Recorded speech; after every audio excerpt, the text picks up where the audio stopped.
Hi there, welcome to our channel.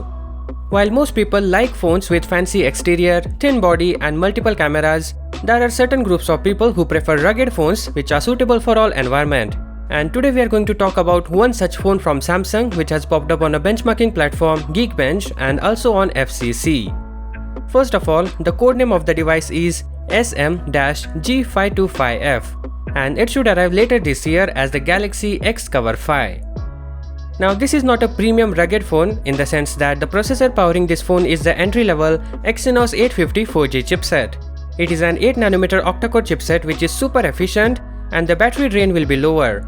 Other than that, it features 8 Cortex A55 low-powered CPU cores all running at 2 GHz. So the combination of an 8nm design and Cortex A55 CPU cores only means we can therefore expect the Exynos 850 to make this phone power efficient.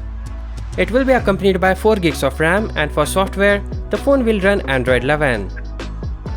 The chipset supports Full HD Plus displays and a dual camera setup with Full HD 30fps video recording. Connectivity options in this processor include Wi-Fi, Bluetooth 5.0 and even supports FM radio. So expect almost all these features to be on board the phone as well. Moving on to the FCC listing, it's mentioned that the phone will support 15W fast charging.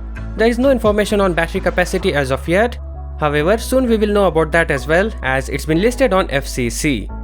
And as this is a rugged phone, it will surely get IP68 certification for both dust and water resistance and a military standard 810G compliance. Samsung is yet to reveal the official launch date of this new upcoming smartphone.